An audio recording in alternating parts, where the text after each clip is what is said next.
This meeting is being recorded. Okay.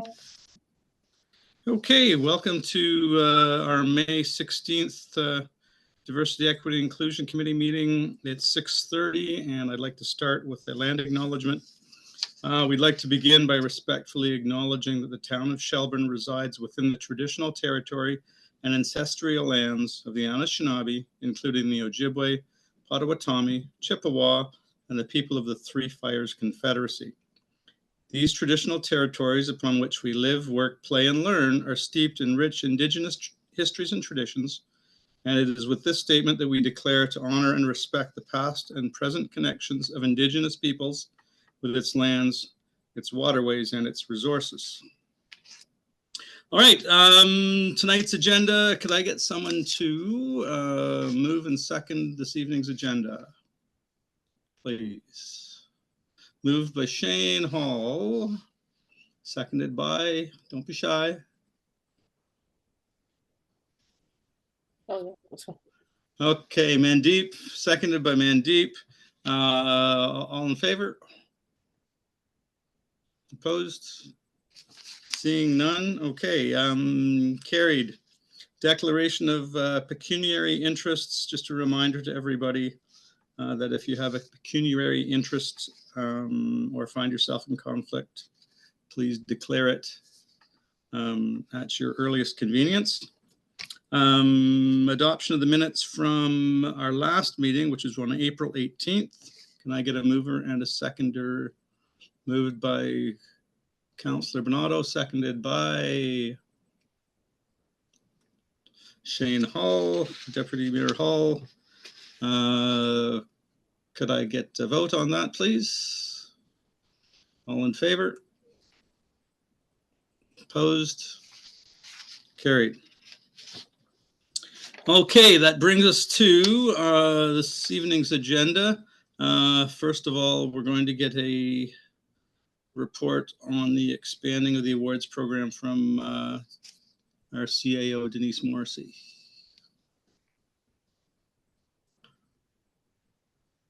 Sorry, I didn't realize that was on the agenda that up that quickly. Oops, sorry. So it's actually not a report.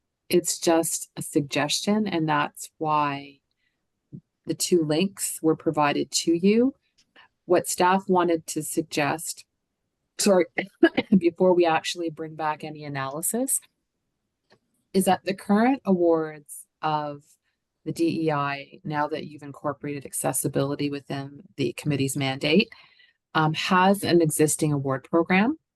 It's very prescriptive and it's quite limited. Not that it's not an excellent opportunity to recognize businesses, but we did look at what Orangeville provides. And theirs is a little wider with respect to who is recognized. So it could even be an individual or an organization, not for profit or charity, that has made some significant contributions to accessibility. And what we thought as staff, possibly, if we updated the program to be more comprehensive and expansive, that's something that the committee might like to see looked at, so that you could determine whether you'd like to do that and even have that, I guess, introduced as early as January 2025, so that a new awards program could be implemented. So that was really the heart of it. We'll do more analysis, but wanted first just to get your general direction if this is something that you even wanted considered. Okay, any discussion on that? Deputy Mayor Hall. Yeah, I've always thought that ours could really use, if you want to call it a facelift, and I think Orangeville gives us a really good starting point to certainly look at and make some much needed changes, or at least that's how I feel. Okay, anyone else? I too would like to see an update and a refresh on that. Can we count on staff to get some? I know we can count on staff to get something back to us. Let me rephrase that in the positive. Staff's awesome. Thanks, Chair Gashardi. Just in terms of timelines, because this summer with August, we all have AMO. So what we'd look at is trying to bring something back to you for September. So then if there's impacts for the budget, which I doubt there would be, but again, so that you could approve this in Q4 of 2024, and again, time-wise, determine when you'd like to have it become a new program for the 2025 budget, if there's a budget, or just the 2025 year. Okay. Anyone else? Do we need a motion to have staff just get back to us? There you go. Okay, thank you. Okay, moving on to Pride flag raising on Monday, June 3rd at noon at Jack Downing Park. Anyone wish to speak to that? Do we have a report on that, or is that just a statement of fact that that's when the Pride flag will be raised?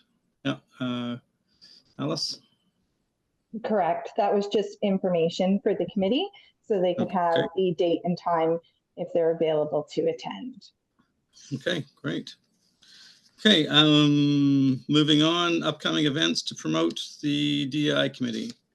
Is it, again, this is just for information more than anything else, Alice, or?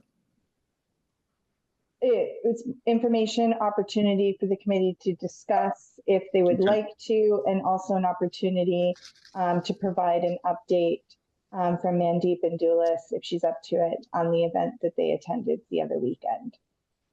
Okay, terrific. Let's start with Doulis and Mandeep. You guys, they attended the Spirit Touches Art, Touches Spirit, May 4th. Event. It was a Saturday. Can I just get a little update from both of you? It went well. Nice turnout. It would have been nice if we could see the actual performances. We were in the basement part, so we couldn't really see, but that's okay. And got to meet a lot of the community members, introduced myself as well too, and just kind of gave them some information about the committee. And made some connections too, so passed on some emails that they could connect with for future events. Okay, good. Anything else to add, Doulis?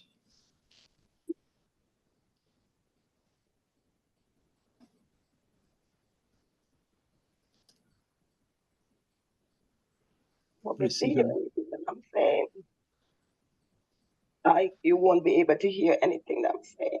Oh, okay. No problem. We won't call upon you. I'm sorry you're not feeling well. Goodness, that's not good. Mandeep, any suggestions for the future? Well, this was my first time participating in an event like that. But like I said, I think being more upstairs or where there's more community members that you can see and meet would have been nicer too, just because we're not really selling anything. We were promoting services within the community. So it would have been nice because a lot of the community members saw the show and then left. They didn't really come downstairs to the basement. So it would have been nice to have more exposure upstairs. But it was nice meeting Doulis as well too, and yourself. Yeah, even though we didn't get much time to chat, but it was nice. Okay, good. I think it was a worthwhile event, and I mean, we didn't have it was just a little table with like information, so we could have been upstairs as well. Yeah. Okay, all right. Okay, Fridays in the Park is fast approaching. We've got a number of opportunities there to promote diversity and equity and inclusion and accessibility. So it looks like June 21st is the first one. There's Baranga dancers, Arts Indigenous, and Slarel. I think I'm pronouncing that right, Slarel. How can we help promote DEI at those events, do you think?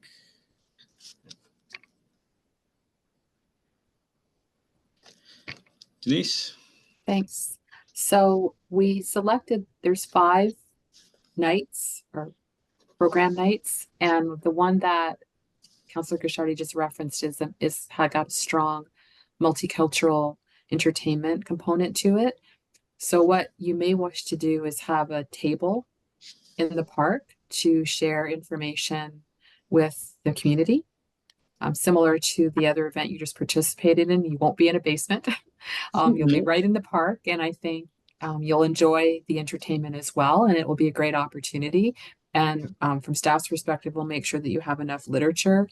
We're looking at getting you a pull-up banner as well, and some other promotional background to help, I guess, increase your profile when you're out and about at events. There are a lot of other ones in the program, but I'm not really sure it's a good fit, for example, with Campfire Poets and some of the other entertainment. While you're more than welcome to be there, it just may not be a great fit in terms of the audiences. And there, I mean, there's a lot of children's entertainment at some of them as well. But it's certainly your call. But we thought the one on the 21st would be an amazing venue, and the character of what we're actually programming would be a really strong alignment with what DEI's messages are and the education you're sharing. Okay, good. Anyone want to man that booth on that day? I can. Mandeep? Okay. I mean, I'll probably be out at that event as well.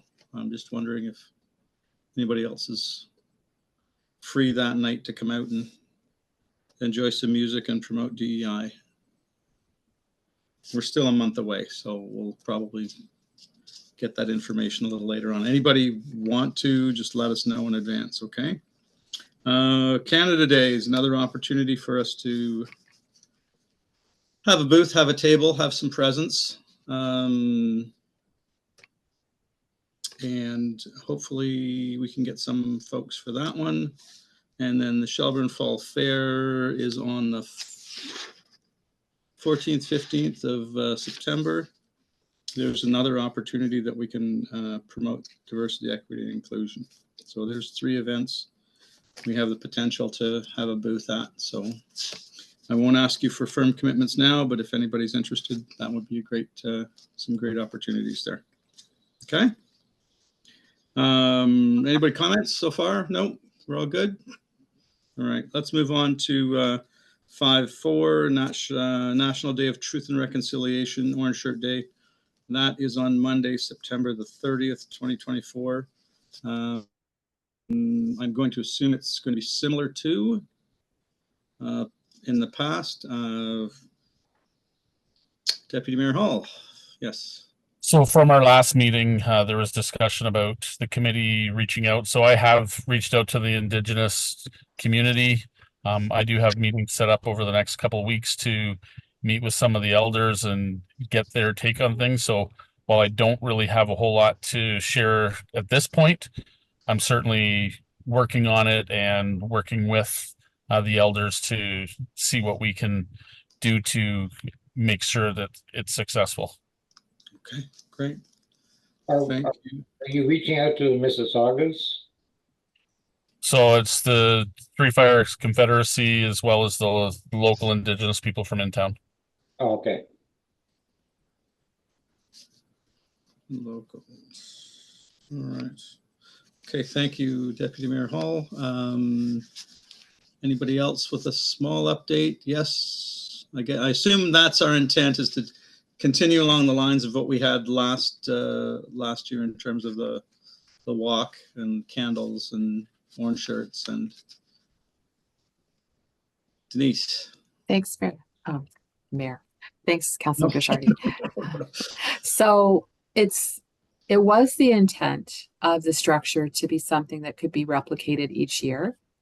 And quite a bit of effort went into trying to come up with it. And the commitment was, and again, you can change this, was to have it on the day of. This would be the 4th year. The first year, there was a choice because they thought on the weekend might be, I guess, more attractive for people's schedules. But it was actually a bit confusing for people because the day is actually the 30th. So it's like Canada Day. People expect that event to be on Canada Day. And this is a very I shouldn't say celebratory. It's a very serious and reflective point in our history. So we were trying to ensure that the character of what we actually didn't project some kind of party-like atmosphere either. So, but again, I'm sure that would be something that the Indigenous community would reiterate in terms of their input, but it truly is up to this committee if you want to change the date change the format, but as staff, we would just need a significant amount of time in order to introduce a change. So we also know from last year, because we had a cancellation of the presenters that we had, that we didn't have as much participation from the youth and their schools. And that's because, in a good way, a lot of programming has been implemented at the school level that didn't exist, say, 4 years ago. So fantastic, and kudos to them. So I guess if you expand the nature of the program, it may have, as you've identified, a benefit. Sorry, that's the dog. To getting more people participating. But we've also looked at the time, and we made a conscious effort to not make it more than an hour and a half, because we start just at dark intentionally, so that it's dark when you're walking with the LED candles. And some of the kids are like pooped and they need to go to bed and they're tired. So that's why we didn't want it to go much past 8:30. So that was sort of the background on the content. But again, you are free as the committee to change the structure, content, anything you like. Just please give us enough time to adapt. Okay, thank you, Denise. Deputy Mayor Hall, and Yeah. then Okay. So yeah, just to clarify, the intent was not to really change anything. It was just to make certain that they had things in place for backup, etc. Because they themselves at this point have recognized that it was a bit of a stumble for the event in Shelburne, and they're just wanting to make certain that they've got things in order and in place. So there was no intention to change the overall scope of what took place. Just again, looking at what, may be said within the initial portion before we start for the walk and that sort of thing. But they do have some level of thoughts on what they can do from that perspective, but not changing the overall basically 90-minute event. okay, thank you, Deputy Mayor Hall. Councillor Bonato? The walk itself, in the past, it was longer than last year. Last year, we shortened it up, I believe. Comments were, I think that the shorter walk is a lot easier, especially with the children, than the longer walk. So are we going to keep it to the shorter walk this year? Through the chair, certainly Councillor Bonato, I know the mayor shortened it for that exact reason. And if the front programming is expanded, as Deputy Mayor Hall has mentioned, which is fantastic, we certainly can just replicate the route that was used last year. Yeah. A little bit shorter, but it's still very ceremonial and very reflective. Okay. So absolutely, when we do update the map this year, we'll use the route that was used this year. Okay, and I guess the other point I wanted to ask about to Shane, last meeting we talked about having a smoke ceremony and whatnot prior to the actual event. When you're speaking to the elders, is that a possibility? So they understand what the ask is. They haven't, like I said, the discussions will happen more in the next couple of weeks. So they understand what the ask is. They haven't come back with the best way in which that would be able to function. But they understand clearly what the ask is. Yeah. The educational component is really important as well, because I know a lot of people, even last year, were commenting that they kind of get it, but they don't get it, sort of type thing. So it would be really nice if they understood more of what the reasoning behind what we're doing. Okay, just to confirm with everybody that the 30th of September is a Monday. Any thoughts about that? That would be a school night for, and do we want to keep it on the 30th? Shane? Yeah, I would agree with Denise, and I think the elders of this are of the same opinion, at least at this point, that it should be kept on the day that it's intended for. It's not something that fluctuates year to year. The importance is as of the day. Okay. And I concur. Leave it alone. Leave it on the day. We don't have a council meeting that night, I hope. Okay. No, we don't. So we're good that way. Anybody else with some thoughts on that? One of the other comments I heard last year was on the advertising of it, and for some strange reason, people didn't quite catch on to the timing of the event itself. And they thought it was going to be later or earlier. I'm not sure what the story was, but I remember a few people showing up and saying that they didn't after the walk had actually started and didn't realize that they were off on their timing. So I don't know if how we advertise, if we advertise it better or how we can advertise it better. Thanks for your question. I mean, we use these standard mechanisms. So our social, we use the website, we have the page in the Free Press where we promote it. We do a lot of blasts. If it's the young family with the children that were late, I think they were just late because they didn't realize but most people that for the last couple of years have been there on time, but we can certainly try to also put more signage coming up like we've done with the event series in the Jack Downing Park, that this event will be held on the 30th. The other thing that we're hoping to do is use the Fridays in the Park, the 5 series nights, to also share information on this event and this ceremony. And likewise, this is something that you could do on the 21st of March when you're there. So we'll, and then Canada Day, if you're attending that, all of these, and then if you're at the Fall Fair, because that's in advance of this, there's all of these other, I guess, opportunities that we can share the information to make sure the profile is higher than it was in the past. Because we'd like, the first year we did it in the park, we estimated we had 350 people in attendance. Even more, like we didn't have that many our first year, but I mean, last year, yes, we were trying to find out what happened. It was also a bit colder last year, so that might have been a deterrent as well. Do we still have radio spots given to us by the radio? Yes, we have a limited number of what we call contra, and then we purchase an advertising package, and we certainly could do a number of spots there. And even if we have to pay for them, we get a preferred rate as our package, and certainly we could arrange for the chair to even go on, or another member of the committee. Sometimes they invite not-for-profits and really great events or even initiatives to speak to the broadcasters, and that might be something we can actually schedule as well. I've done that in the past, so. Okay, great. Can we ensure that we have some literature promoting that date for some of these other upcoming events? If we could do that, that would be incredible. Awesome. Okay. Anyone with any other comments about September 30th? All right, seeing none. Moving on to new business. Any new business?